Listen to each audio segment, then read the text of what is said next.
Welcome, everybody. I'll start with what we do at Clear Sky here is dedicating the merit. So may our time here be for the benefit of all beings. Nice. Some of you are familiar faces and some of you are new. So I'll start with just introducing myself and Clear Sky and giving an overview of this evening and introducing the lovely folks on the call. My name is Ava, and I'm the marketing and community manager here at Clear Sky, and a resident where I've lived for the past 9 years. We are joining you this evening from the traditional unceded territory of the Ktunaxa Nation, which spans British Columbia, Alberta, Idaho, and Montana. And so I'll start with saying Kesh Quiet, hello, and Tik Hatsik Wickamit, which means for all things to be connected. Mm-hmm. So I'd like to start with providing context for Clear Sky. We were founded in 2004 in the British Columbia Rocky Mountains by a group of very dedicated meditation practitioners from around the globe. We rest on 300 acres and are 1 hour north of Montana in the incredible Yellowstone to Yukon wildlife corridor. Here at Clear Sky, we are a registered nonprofit, and we're home to 11 full-time residents from 5 different countries, spanning ages from people in their 20s up through to their 60s, as well as a very vibrant virtual community of meditation practitioners around the world. Founded by Acharya Doug Duncan, Capel Doug Duncan, and Catherine Pawasarat Sensei, we are part of a Vajrayana Buddhist lineage that can be directly traced back to the Buddha, while simultaneously interwoven with teachings that include Western mysteries, metamodernism, psychology, science, and a vast array of other things. The teachers are definitely always keeping us on our toes. And you might be wondering, well, what is Clear Sky? So essentially, we are a physical space where people can come to rent a cabin. They can do their own personal retreat where you'll get lovely, organic, locally sourced meals, or you can join us for online classes. We have group retreats here. And for the very daring, you may choose to join us in our living lab, which we're focused on co-creating solutions for our planet, essentially by supporting each other in spiritual awakening. And that's sort of capital A awakening. I know there's other uses for it in some other contexts. Shadow integration, communication, teamwork, embodiment, eco-restoration, right livelihood, and so much more. So our late co-founding teacher, Capel, who passed away in the fall of 2024, he is posthumously actually releasing this Saturday, which is, to the best of our knowledge, the first book that is simultaneously an autobiography, Dharma book, and science fiction. More on that later. And our other co-founding teacher, Catherine Pawasarat, is a keynote speaker at the upcoming ICON conference in Denver. And Clear Sky, our organization, we're a recent recipient of the Recycling Council of British Columbia's nonprofit award for demonstrating excellence in leadership and environmental protection and stewardship. And lastly, we are excited to be teaching all of this and a lot more in our flagship 2-month residential youth program, which we're excited to be launching this June. So we'll be creating spaces for young people to come and be able to be immersed in this and learn these tools, some of the things that we found that work really well, and then take it back home with them to bring to their communities. So in short, we support healthy people, communities, ecological, financial, and cosmic systems by embodying the change that we wish to see in the world. So today we will be sharing some of our lived experiences as residents here, and as well as offering Q&A on questions that you may have around the shadow integration that's possibly relevant to yourself or other liminal spaces. But that's all of our big overview. And I'll start with just introductions of our other lovely team members by tossing the ball essentially behind me or through the screen over to Maureen, our longest resident. I caught it. Thank you. Nice to see everybody. Thanks, Ava. What a beautiful intro. I kind of am amazed at what we do here. It's I get tired when I hear about it, more tired than living it. I'm one of the older generation people. I'm 62 and I've been here for the past 20 years. And it was the best decision ever in my life to move here. I was the first caretaker at Clear Sky. And I'm the lead of what we call the body team. So that's infrastructure, anything that's physical, land, buildings, cars, gardens, horses, cats. Barns. I don't know. Yeah, Bathtub. it's bathtubs. It's a lot. And my day job, because we all hold kind of day jobs, livelihood, is a therapeutic clinical counselor, and social work is my background and training. So I love it. I love my life, and I'm happy to be able to say that because I know that not everybody can. Yeah, so I feel really privileged and blessed for that. Over to Dean. Thanks, Mo. Hi, everybody. My name's Dean, and I, like Ava, I'm in my 10th year here as a permanent resident of Clear Sky. Like Maureen, I'm also a clinical counselor, and I've been working as a therapist for 37 years now. Here at Clear Sky, I have had various portfolios. I was on the board as the treasurer. I'm currently the ongoing financial administrator. I look after our personal retreat package, which Ava mentioned. And if you ever want to come up and be taken care of in a lovely, nurturing environment and have all your meals prepared while you sit and look at nature, give me a call. I'm happy to set that up for you. And I'm also on Mo's body team. So if your toilet gets plugged or if the gutter's leaking, then you've got pack rats in your ceiling, then I'm the guy that tries to figure out what to do about that. Thanks, Dean. And I'd love to have you here. And I'm going to bounce the ball over to Erica. Thank you. Yes, hello, I'm Erica. I moved to Clear Sky in July of 2024. I did the 3-month Karma Yoga program in 2023 and knew that this was what I wanted to do and be part of. And yeah, that's like what Ava spoke to is capital A awakening and doing it in community. And I felt a really strong, yes, karmic connection with the teachers here and the lineage, going back through Namjal Rinpoche. Karma yoga is really a path, and I think it's a path of enlightenment through service, and I'm myself working all the time to grow an awareness of that as a path and not just I can be super in the quadrants if you're aware of those quadrants, like really task-based, but it's yeah, service is a path of practice, and I'm doing it with my teacher and community, and some of the things I do are editorial and writing related, sometimes videos, sometimes tech, also horse care support. I cooked dinner tonight. I made tofu, coconut lime tofu stir fry. Yeah, a little bit about me. I'm the Gen Z here, the only one for now. And now I pass the ball over to my friend Tony. Thank you. I am Tony, age 56. I'm a new resident here. I moved here last October from Montreal, where I packed up my life there and former career. I used to be a filmmaker, producer, and editor, and I discovered Dharma a bunch of years ago by accident.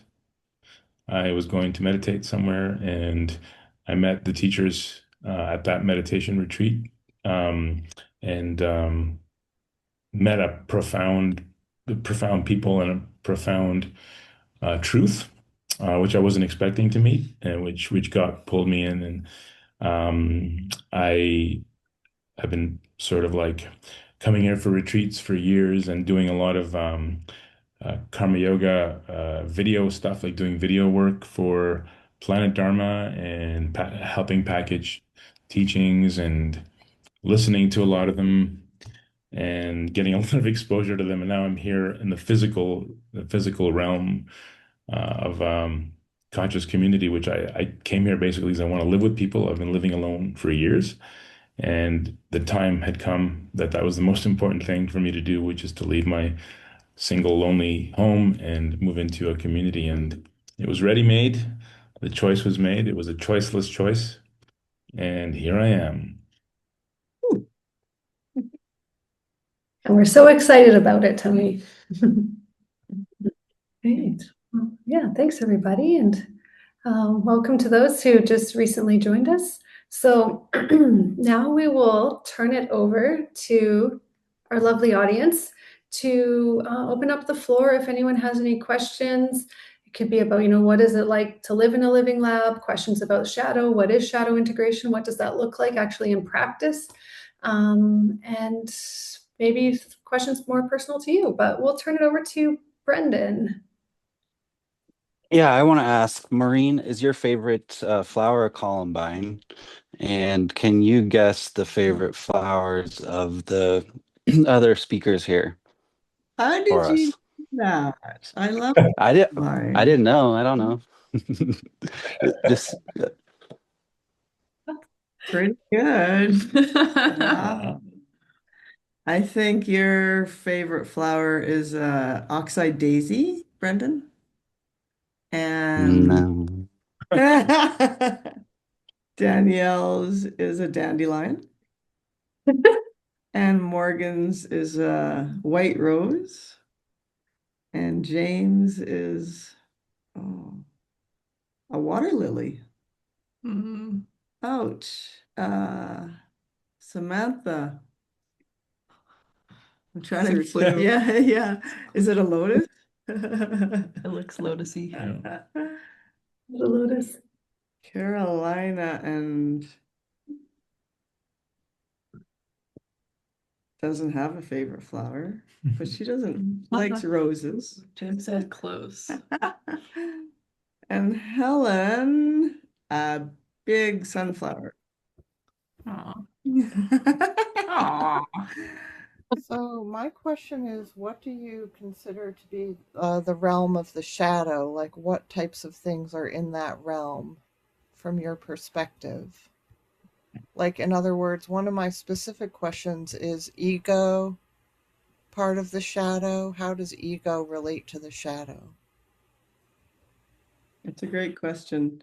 One of the things that I wanted to share was how, as lead of the body team, I'm not so great in I don't know if you know the quadrants from Integral, the I, it, we, and its. So the its is like systems, I guess. And I'm not so good with big systems, government, and what are some good examples of systems, like how to run all of our, we have a food forest, a 1 acre cold climate food forest, and it's producing thousands of pounds of fruit now. And that kind of just happened, right? The trees got to a certain point where they matured and like it's apples all the time in August and September. But I don't have a great system. So my system is just, oh my God, everybody get out and pick apples and we'll do something with them, right? We'll figure it out and we'll just stay up all night and we'll go apple mad. And it's like, yeah, that doesn't really work for everybody, Mo. People have other stuff to do. And just because I like staying up and doing marathon things, not everybody does. And so my shadow is not knowing that I'm like in manic it mode and just expecting everybody else to jump on board.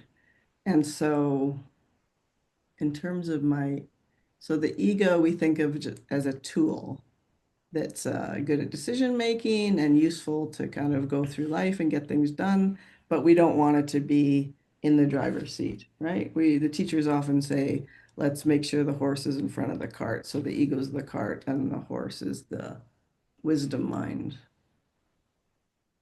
So I'm not sure if that takes anywhere, and anybody else who wants to jump in. I could throw in a thought as well. And it's a great question, Helen. I moved here late in life. I was 55 and had sort of been working, had a family, and wanted to be in a community situation. And early on, what I got as feedback from the teachers and from the community was how I would often show up as the guy who sort of knew everything. If we were having a conversation at the dinner table and somebody would say something, I'd say, well, actually, it's more like this, or I think the date was 1582, not 1584. And I thought I was being social and sharing and helping educate people. And the feedback I got was that it was actually a way of, it came across as sort of an arrogance and a distancing. So people didn't feel connected to me because it was kind of me pontificating from the pulpit, so to speak.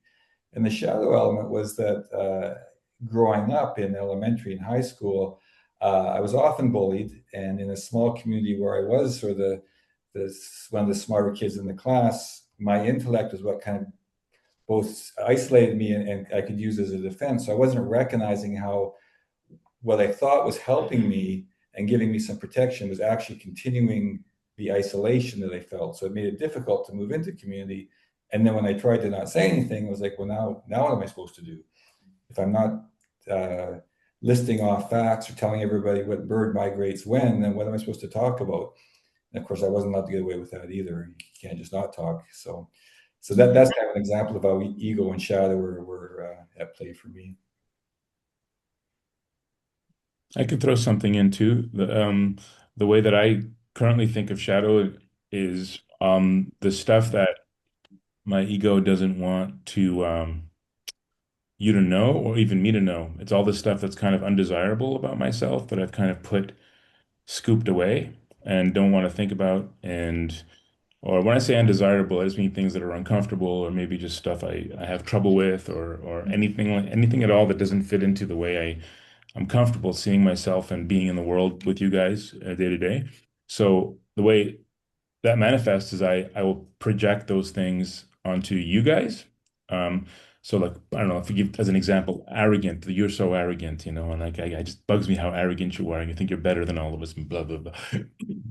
Guess what? I feel that way, but I ignore it and I hide it and I don't accept it as part of myself because the ego doesn't want to be that kind of a person, right? So I'm like, all that stuff is there's a list of stuff, which I won't go through the whole list because probably it's very common, but I don't look at that stuff, but I see it in myself, but I see it in you. So that's how I kind of one of the ways that I use living in community for the past 6 months is to see where I do that.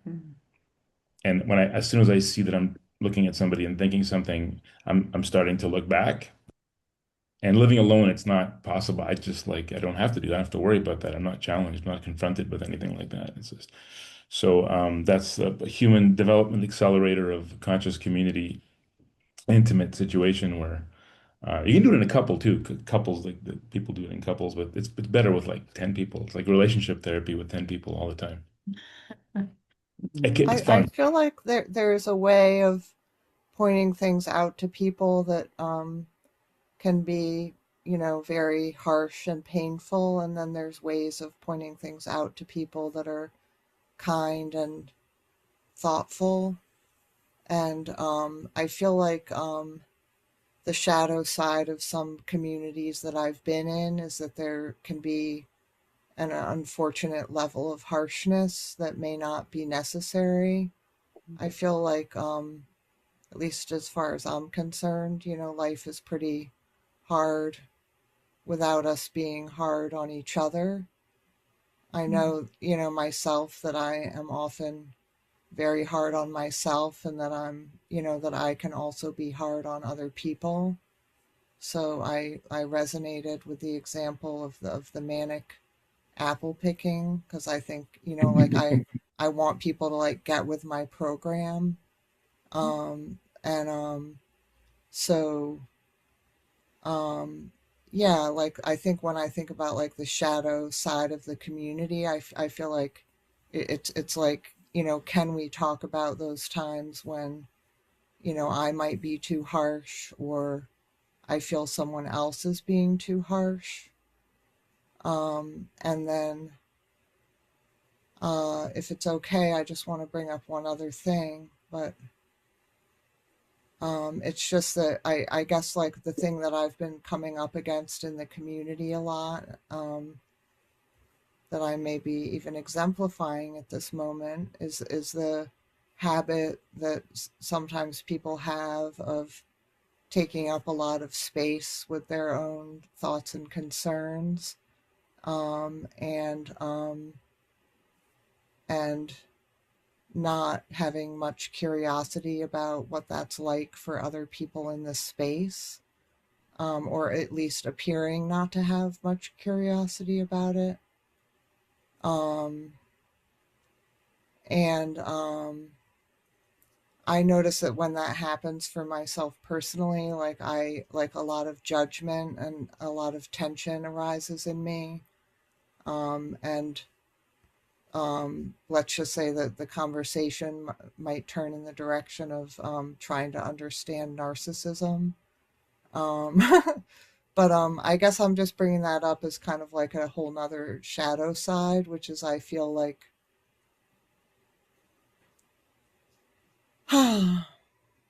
Can I jump in, Morgan? not quite yet. I just, this one last little piece, which is just like, um,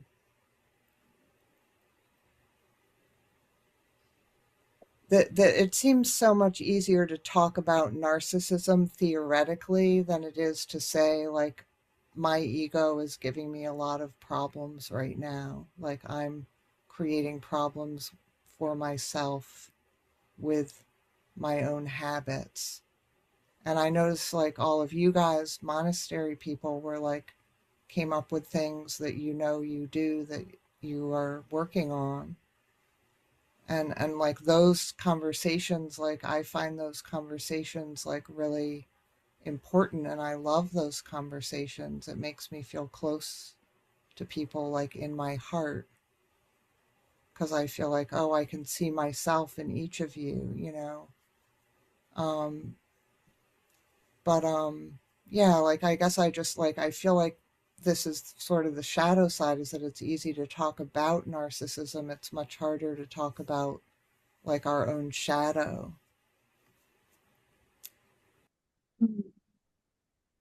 Thank you. Maureen, did you have something you wanted to share to that? I can, or if you've got something, Ava, I'm happy to share. No, go ahead. I just wanted to create space for you. Thanks. Yeah, well, part of what we've got is some really practical strategies for like if we've got a group meeting, sometimes we time people and you only talk, for your 3 minutes, and then we go around and everybody gets 3 minutes. We've got a lot of really practical built-in solutions to help, because as you say and know, the ego is this fragile, wounded creation. So I don't know that we can get away from the ego. The ego is going to feel hurt because it's based on the original hurt. So we can't avoid that, but we can certainly do it with skill and means and wisdom and just practical tools. I think that, thanks, Mo. I think that ties in nicely to Samantha has a question that I'll read out along those lines, which asks, what intentional practices do you guys engage in to work with your shadows collectively in a way that feels safe and useful? And that's such a beautiful and important question, Samantha. And I I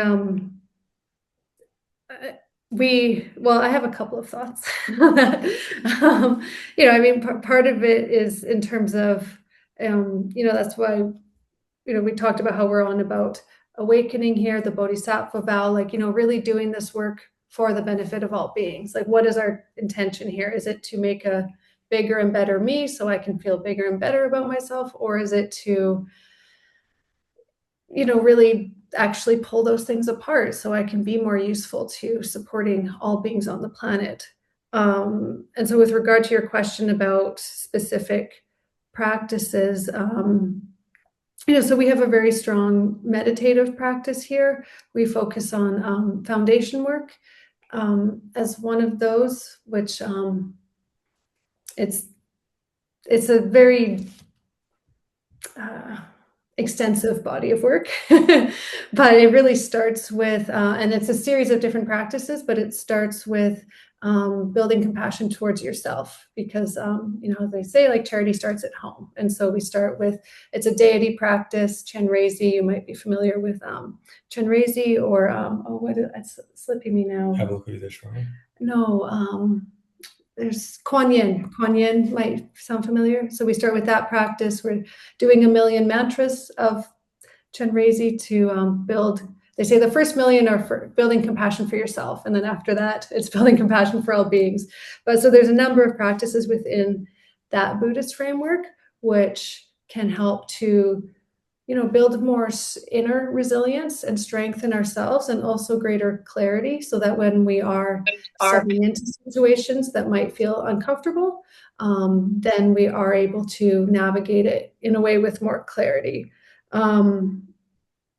And it's still going to be messy. That's the thing about shadow work, and that's why I really like your question, is that it is, working with the shadow is messy, because it's, we're intentionally going into space, elements of ourselves that we've, have been pushing down most of our life, and we're not even aware we've been pushing it down. So it can sometimes feel like you're popping a big zit that you couldn't even see because it was on your back, and it's painful.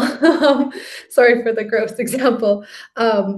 But so that's where having the collective is so valuable, to have, as Maureen was saying, tools around communication, and to sometimes be able to just navigate conversations. And I can give an example for myself, because I feel like I'm perhaps speaking a little theoretically. So to give an example from my own life. So we did a retreat a month or so ago on the emotional line of development in integral theory. And so for me, my shadow side was that is around emotions. That I grew up in a home where this being had big emotions, and they were not welcome. So there's been a lifetime of pushing down anger and pushing down anger. And so unconsciously, then I was kind of dumping my emotions and my anger all over the place. And as part of this retreat, working on the emotional line of development, we did a somatic exercise where we were we went through as both a perpetrator and a victim. We went through embodying the fight, flight, freeze, and appease or fawn response, experiencing as both a perpetrator and a victim. And lo and behold, there was a trauma response arose. I was essentially back. It really touched something from early childhood around being a perpetrator and the victim. Or specifically around the flight response, sorry. And the value of the communications exercise, the communication abilities within our group, is that then folks were really able to hold space for that and really walk me through what they talk about, like completing the cycle. So then able to bring it home, complete the cycle. So then I was able to kind of meet that hurt, that wound around that situation, and be able to move through it. And I really feel like there's been a lot of that has cleared since then. But I feel like I'm talking for a long time, so I'm going to pause there and open it up to anyone else, because that was a little long. But does anyone else have reflections to answer Samantha's question? I'd like to share. We did a great exercise, which was an exercise that our teacher presented, called holistic clearing. Mm-hmm. And we did it on site as a group, all of the long-term residents. And basically that involved each person would sort of be the center of attention, and everybody else would talk about what they saw as their strengths, what they saw as their weaknesses, areas of growth. There's a fourth one. Lacks. Yeah.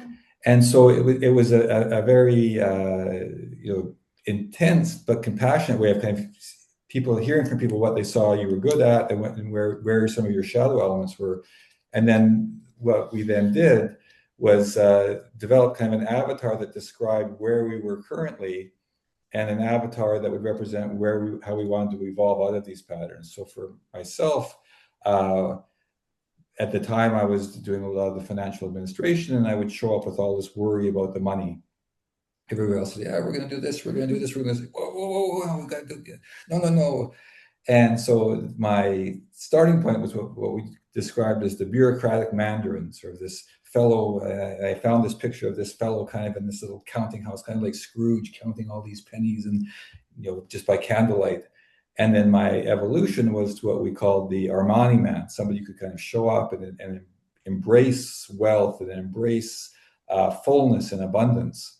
And so that was a way of looking at the shallow part of me, which tended to be quite survival worried, and to say, I can be expansive. I can spend more on a meal than I really need to, or I can go and buy a beautiful piece of clothing or a piece of art that isn't necessary, but because it's just a good thing to do to expand the mandala. So that was a very supportive way and a very practical way for each of us of looking at how we can work with shallow and evolve it. Nice. And so on that note, then another example that comes to mind is that on the other end of the spectrum, we've talked about the Buddhism, but then as I mentioned in the beginning, that we also draw on the Western mysteries. So our teachers also bring in tarot, which sometimes working with the tarot and embodying the different archetypes within that can sometimes be more approachable for some people. We can kind of get what, or at least explore what does it mean to be the emperor? What does it mean to be the high priestess? And sometimes that can be a nice doorway in. And then also through astrology, Pawasarat Sensei, one of our teachers, she also uses astrology as a really powerful tool, not to say, I'm a Taurus, that means I X, Y, and Z, but to say, okay, here's some propensities. How can I work with that? And we'll actually sometimes create a physical mandala of someone's chart as a way to contact some of the unconscious parts of their astrology chart, so that way they can transcend it and not be sort of beholden to some of the challenging aspects. But I'll toss it over to the blue room. Anything on your side? Well, I would say that to the question of how do we work with shadow in community, I think that if that was the question, was something along those lines, right? Is that we do have, like, for example, triangulation. There's multiple eyeballs on you and ears. So it's easy to get into it with one person, but when there's other people around witnessing and patterns are being pointed out repeatedly, you have to start listening at a certain point, and it's kind of hard to dismiss stuff that you maybe don't want to see. We have somebody every day, a different person every day is assigned as a space holder, whose kind of job it is to make sure everything runs well, but also to kind of hold space and conversation and kind of direct things. And they're pretty skilled. They're senior residents, and they're pretty skilled at directing conversation if things get interesting. Let's put it that way. And so I've seen amazing, remarkable, miraculous things happen in dialogue around the dinner table, where people are taking in, really hard feedback. And when I say hard feedback, difficult or uncomfortable, I don't mean harsh, So Nice. it happens in triangulation and community. Yeah. Nice, Tony. Thank you.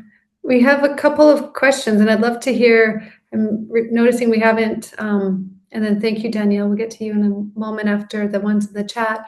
We haven't heard from our resident Gen Z in a while, so jump in if anything comes up for you with this question. Morgan and Samantha, they have similar questions, and so. Thanks, Eva. So Morgan's is around, like, how can you tell if you're doing harm with your feedback, and about if it feels harsh, then it is always like an ego wound causing us to feel like a victim, or is it possible for people to be overly harsh and the willingness to be harsh is the ego? So basically, how can we tell if we're doing harm with feedback? And which I think ties nicely into Samantha's question, which is, what is it that builds trust and safety in these practices for each of you, especially considering shadow work deeply in a space you are living with all the people that held you has the potential to feel exposing and intense. Oh, Sorry, yeah. I forgot my yes. Hear it from the choir. But anyway, so I don't know if anything comes up for you, Erica, or other folks in your room. Yeah, thanks, Ava. Well, I think like a lot of it is that the work like is relational, and the trust is also like a process of relationship, and that we are like continually building relationship and trust with one another. And like that's, I mean, if you can think about that in probably examples in your own life of like the breakage or whatever happens, some kind of rupture and repair. Because I think the ego, like Maureen was pointing to earlier, is kind of the wounded. That wording was really beautiful, and well, a wounded creation and a tool. Um, and our teacher Capel, who passed away in 2024, might say that the ego, like in a certain sense, is the hurt. So I think a great example I heard, I believe it comes from Gabor Mate, is like if someone comes and tells you like, oh, your green hair, I hate your green hair, Maureen. And Maureen's like, my hair is not green. Or Maureen doesn't care. There's like a level of belief. You have to like believe something in order to be hurt by it. And that's kind of the crux. So you kind of have to be, I feel like it's like understanding the realization of believing in an illusion in order for there to be something harsh. So someone can tell me my green hair sucks. Do I have to believe them? And that's kind of like, yeah, there's a lot. And then, you know, we're all also at different stages and like need to care for one another. So coming back to the relational aspect is, you know, we're in a community where you can say things to one another, and then like an hour later or the next day, like follow up and see how you're doing. And there's like the process of repair, but it's not just like a breakage. So we keep working with one another. I'm not gonna like run away to my room or run away to the next town. I'm gonna keep working on it. And I think that's also relevant. Sorry, I'm going on. This will be my last point, but like changing relationship with I think the nuclear model is really really quite sick.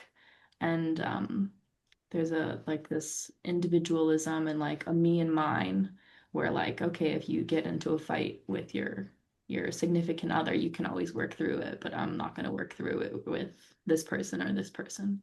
But in the context of like awakening community, it's like you're all each other's. It's like a marriage, and then it must eventually extend to all beings as our beloveds. So being committed to the same repair with every individual as and not just like preferencing like, oh, I'm only going to work on repair and love with this person or these people. But we start practicing with community, and then I think you can extend a lot easier to all humanity. But anyway, I hope that I answered Nice, some nice, yeah, of these nicely questions. done. Yeah, I think the only other thing that comes up for me is that time.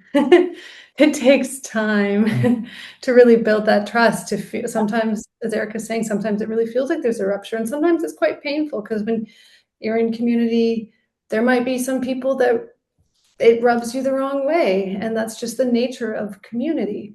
And it takes time to really develop that trust and to really see over and over again, okay, that person is, at the very least, I can see that they're trying. You know, I can see that at their heart of hearts, they have my back and that they are trying and that we're working this together, and that, and seeing where I mess up and where I say things that are too harsh, or I do things where I'm like, oh, I regret that. And then I go apologize, or then vice versa might happen. So yeah, it's really time and trust and the bodhisattva vow and just really working that compassion piece.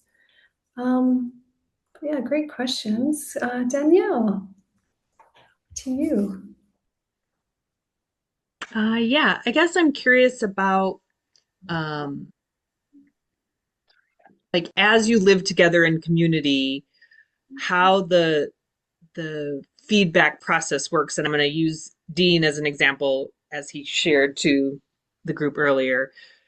Dean is doing this behavior, right? And so I can imagine there's a time where well, you could be like, well, that's just Dean being Dean and be okay with it, or that it starts to become more of a problem. And so is it something where you're so mindfully involved in it that you bring stuff up right away, or is there kind of a threshold and then once it bubbles up too much, then it gets surfaced, or like kind of what's the process of how that works in your community? Sometimes it feels like it's all the time. But that's the ego feeling hurt. It's a great question, Daniel. I think it's really a matter of skill and means, and everybody's at a different stage in knowing how to kind of when to be more direct with the feedback, when to step back. You know, we don't want to be pointing out everything to everybody all the time. That's just not a lot of fun.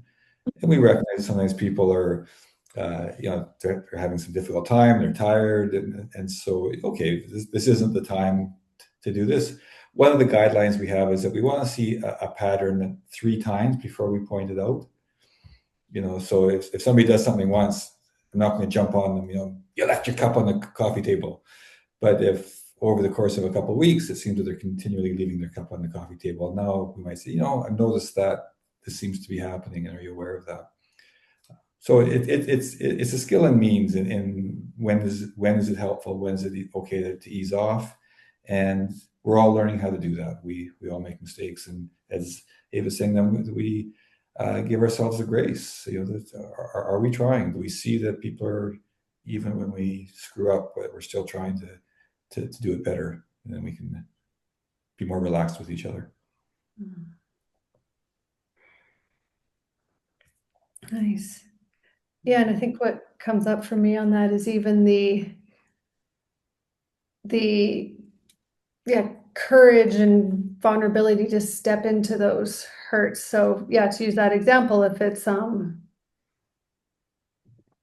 if there is an ouch, then the ego is going to instinctively want to run away, which is quite disempowering at the end of the day, because then I'm just going to go back to my room and close the door and nurse the hurts and haven't actually been able to clear the air. So yeah, it's a really it's a dance, and it's a fascinating dance. But yeah, as Dean said, just trying to notice do we see it as a pattern or as a one-off, and then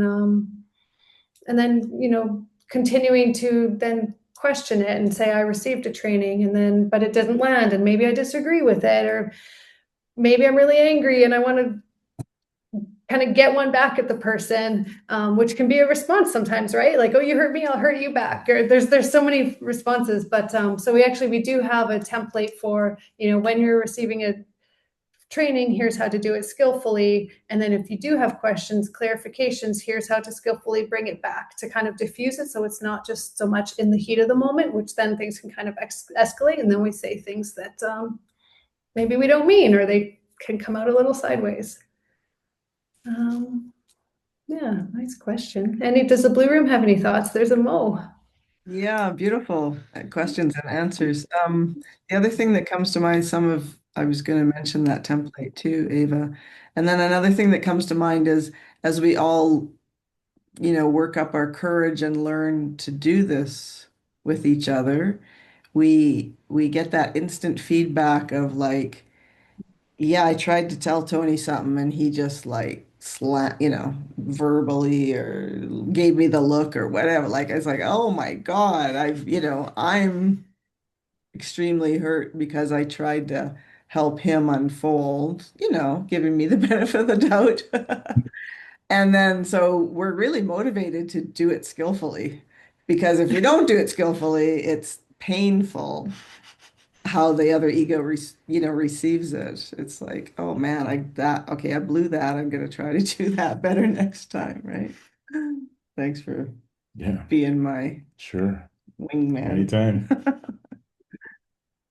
Also, responding to feedback, responding to notes is uh, for me it's been a challenge because I've had to learn how to step in and speak when I'm angry without being worried about it. And I'm still working on that because in my case, I'm afraid of my anger, how I'm going to come across. I'm embarrassed by some of my reactions, but I still have them. So it's like, I'm having a reaction, but I'm not saying anything. And it's kind of really uncomfortable and you know what's going on. So I might as well say something. But I've had to learn how to do that. So it's receiving feedback is always like, That's okay. It's not. Sorry, I receiving feedback is also a growth thing, not just in terms of the thing that's being pointed out, like the specific thing, but like my reactions, my emotional reactions, which are relational and based on all kinds of stuff. So learning how to do that. Yeah. Sorry. No. There's a great book I read about it was written by that guy. Did you ever see those experiments, the baby experiments or the still face experiments with mom and baby and anyway, you could probably Google still face experiments.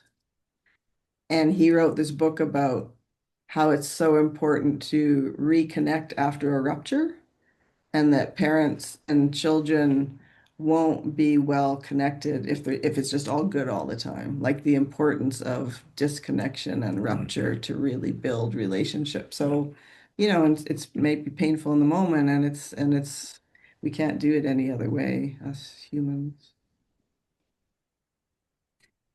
Yay! Beautiful. Yay. Brendan, do you have a question?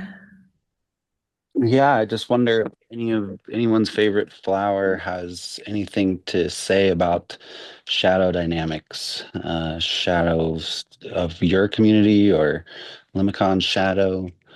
If you just let your flower speak, if anyone has anything to say there.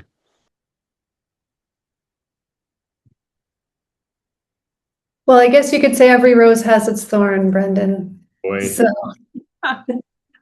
show me a flower that doth not cast a shadow, and I'll ask if there really is a flower there.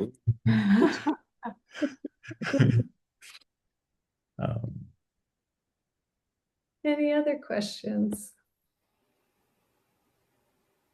Yeah, I would follow up that then with you mentioned which tribe your land is on there. Like, do you draw anything from their tradition in um, the way you handle that with this topic?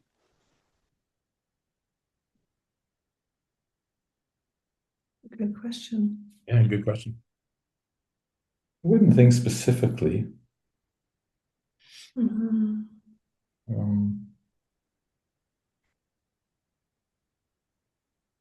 My understanding, which is limited, is they're very relational and very nature and kind of seasonal based, but we're seasonal because we just kind of have to because we're rural in some ways.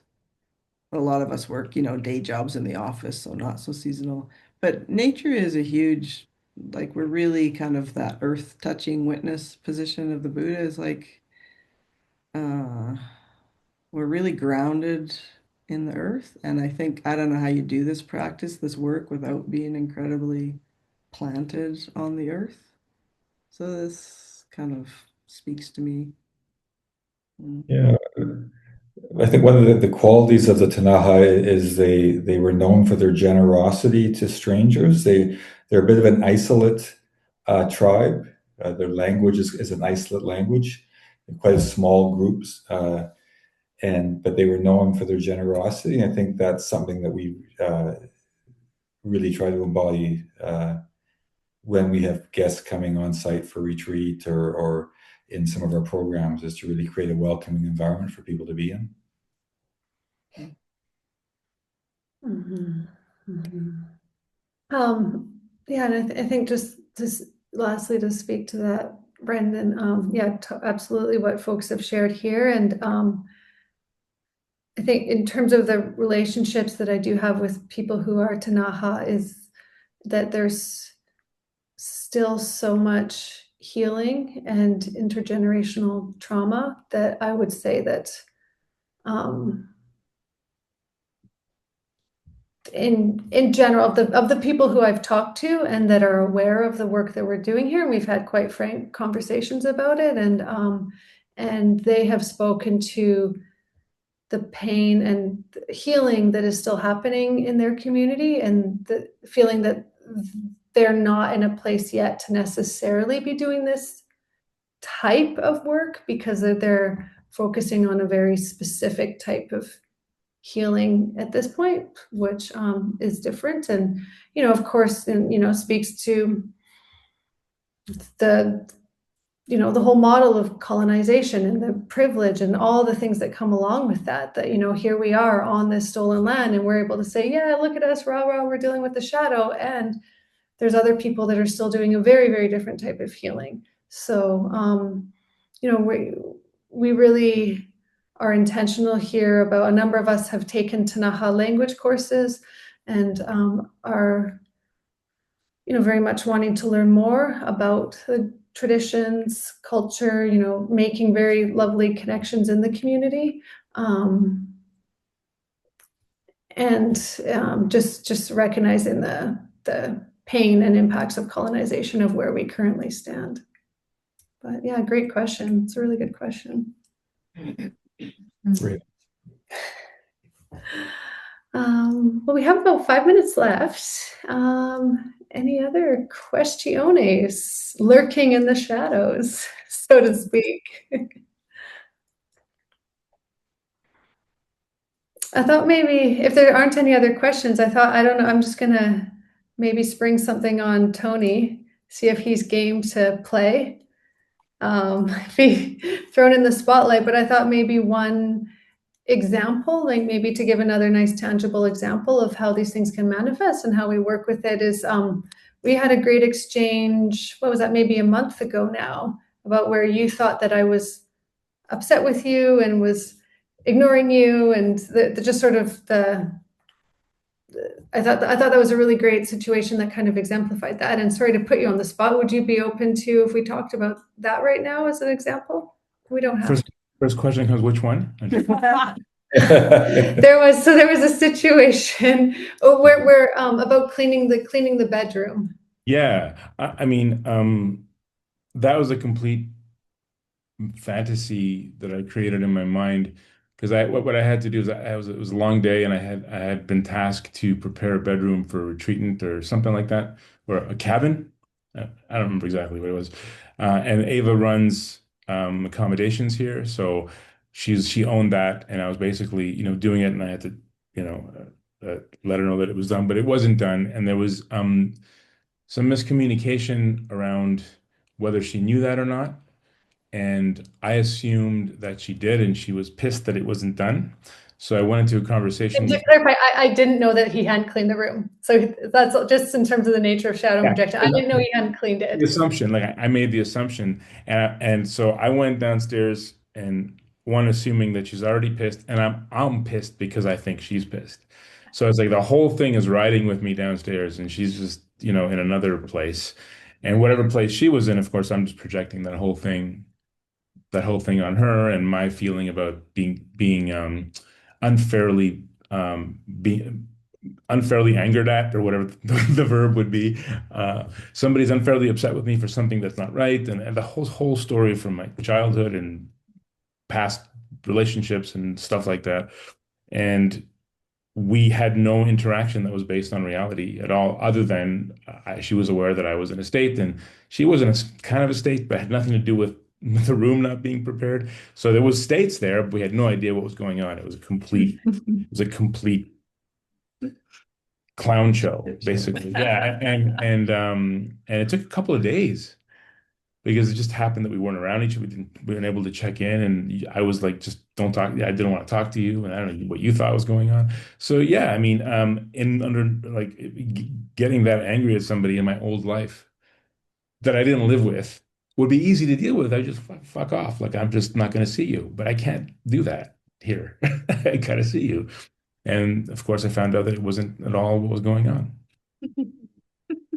Thank you. Well, and I think, yeah, very well said, Tony. Thank you. And I think the beauty of it is that then when we did talk about it, that you were able to link it back to things that had happened in your early childhood conditioning of where that hurt came from. So then we were able to kind of go there and meet that, and to be able to see where that, thing that happened decades ago was still showing up for you. And so to be able to clear it, which is beautiful. Yeah, because that's going to happen with with somebody else besides Ava. It's there waiting, lurking in wait to happen again, unless I'm aware of it, and unless I've felt that thing come up and create friction and between me and another person. I'm not going to learn that.